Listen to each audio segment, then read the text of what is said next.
Hola, en el video de hoy te quiero hablar de algo que he leído hace muy poco en un artículo académico que, bueno, realmente me ha sorprendido bastante, me ha dado pues, unos puntos de vista que no sospechaba y quiero compartirlos contigo. También te voy a dejar el enlace para que puedas leer el artículo directamente, es fácil de encontrar y, hombre, te lo recomiendo muchísimo, vale la pena, ya vas a ver. El tema es la relación que hay o las referencias que hay en el Quijote a la Biblia y específicamente, concretamente, al Viejo Testamento, al Antiguo Testamento, ¿no? La Biblia, como seguramente sabes, está dividida en dos partes. El Nuevo Testamento es todo lo relativo a los Evangelios, a la vida de Jesús y a los hechos de los apóstoles, las cartas de los apóstoles también y el Apocalipsis al final. Esto es el Nuevo Testamento. El Antiguo Testamento tiene que ver pues, con todo lo que se escribió antes de Jesucristo y de hecho muchísimo antes, muchos siglos anteriores, ¿no? Obviamente, pues para los judíos la mayor parte de los libros de la Biblia, bueno, los libros de la Biblia que reconocen son los del Antiguo Testamento, no los del Nuevo Testamento, ¿no?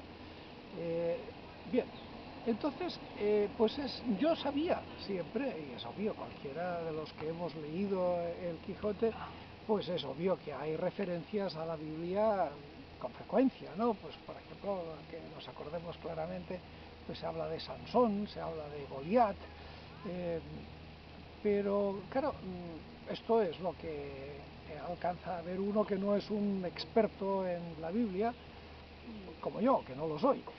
Pero claro, cuando alguien sí es un experto y tiene ha descubierto una cantidad de referencias absolutamente asombrosas. Esto es lo primero que me ha dejado muy sorprendido. La enorme cantidad de referencias y de inspiraciones y de cosas relacionadas con la Biblia, especialmente el Antiguo Testamento, ¿no? Lo cual, pues necesariamente nos lleva a pensar que Cervantes era un hombre muy familiarizado con la Sagrada Escritura. Cosa que, bueno, no es que fuera extraña o rara, pero en la época de Cervantes era, ¿cómo diría yo? Era incluso peligrosa.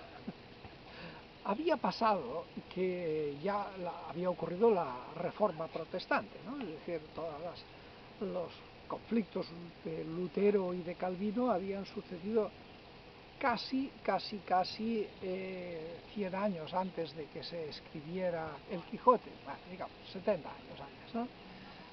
Y claro, uno de los puntos del luteranismo, del protestantismo, es que la única fuente para conocer la revelación de Dios es la Sagrada Escritura.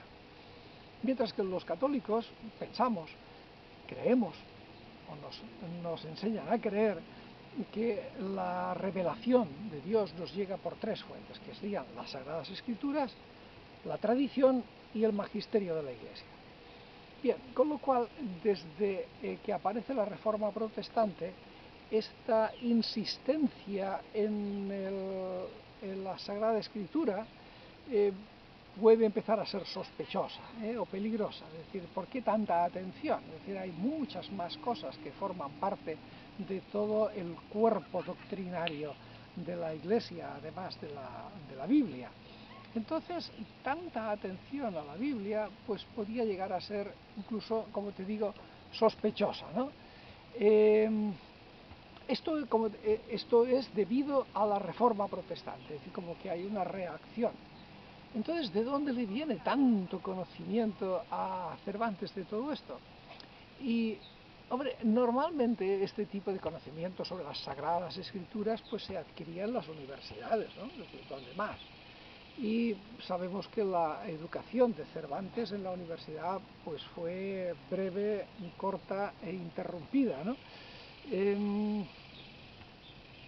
Sabemos que después de esto, quizá de 1 o 2 años de estar en la universidad, se fue a Roma y allí estaba como paje de un cardenal.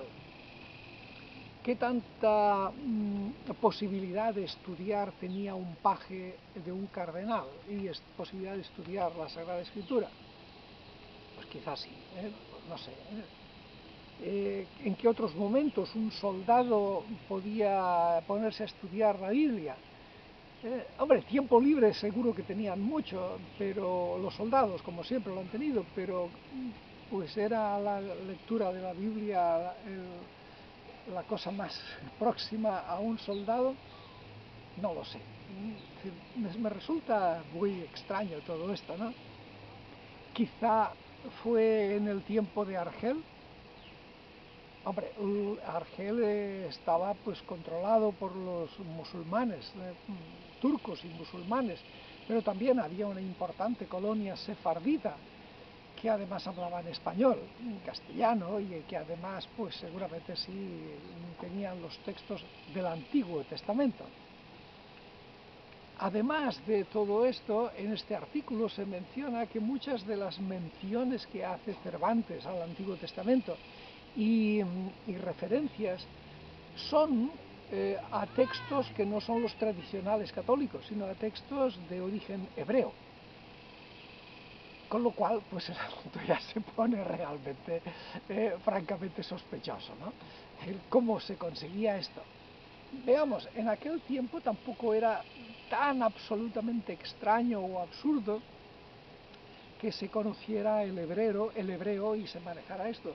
Piensa, por ejemplo, que el cardenal Cisneros, muy poco sospechoso de ser hereje o de ser un mal católico, el cardenal Cisneros fue el promotor y el principal apoyo de una Biblia, la Biblia complutense, políglota, que estaba escrita en 4 columnas en 4 lenguas distintas. Estaba escrita en el hebreo, arameo, griego y latín. Y esto, pues en el año 1518 o una cosa así, ¿no?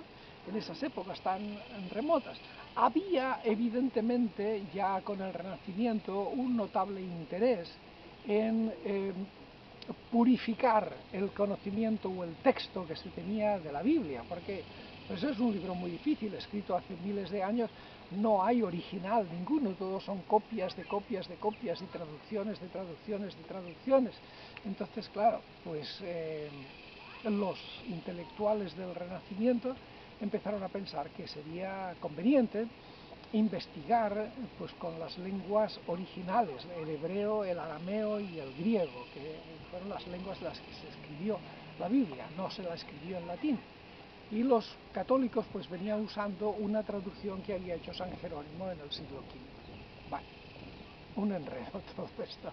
Pero quiero decir que sí había un cierto interés. También había un cierto interés por traducir la Biblia a las lenguas vulgares, a las lenguas comunes, pero esto ya era mucho anterior. También, una vez más, con la reforma luterana, este interés por poner la Biblia asequible al lenguaje ordinario, pues disminuyó, por decir así, disminuyó drásticamente. Bueno, el caso es que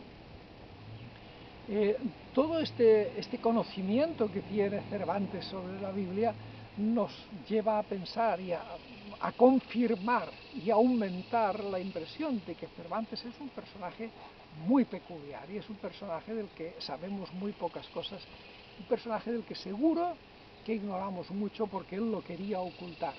Y si lo quería ocultar es porque seguramente era muy conveniente o muy necesario ocultarlo. Quién sabe, es decir, después de esta nueva visión, a mí me renacen las sospechas de que quizá Cervantes pudo ser un criptojudío, es decir, alguien que aparentaba ser cristiano pero que en realidad era judío. En algún momento pensé que pudiera estar más vinculado con los moriscos, pues quién sabe, ¿no? Es decir, ¿cómo es posible que tuviera tanto conocimiento de la Sagrada Escritura? Porque es muy notable.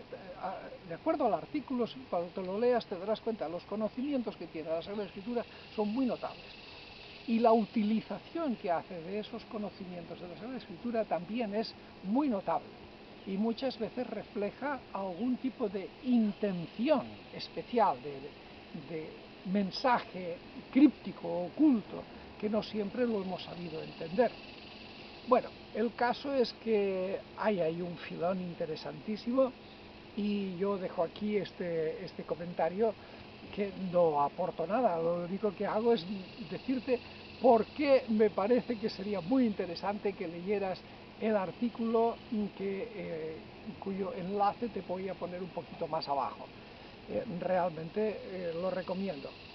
Te advierto que no es un artículo de lectura trivial o fácil, ¿no? O sea, no es un artículo escrito para el público en general, sino que es un artículo académico, escrita por una profesora de la Universidad Hebrea de Jerusalén, ¿no? Y con un conocimiento bastante importante de todo lo que dice. Está en castellano. Y bueno, las primeras páginas, quizá las 3 primeras páginas, pueden ser un poquito tediosas en cuanto a que describen mucho las formas y las traducciones de la Biblia. Después de esto ya entra en la materia de las referencias de Don Quijote, de El Quijote, al Antiguo Testamento, y ahí se vuelve muchísimo más interesante, aunque no deja de ser, como te digo, un libro académico, y por lo tanto pues el vocabulario y los conceptos que emplean, pues hombre, sin que sean muy difíciles, pero requieren atención, no es una lectura ligerita. Pues nada más, léelo y me escribes lo que se te ocurra, los comentarios que te parezcan oportunos. A mí me ha interesado muchísimo. Cuídate y hasta pronto.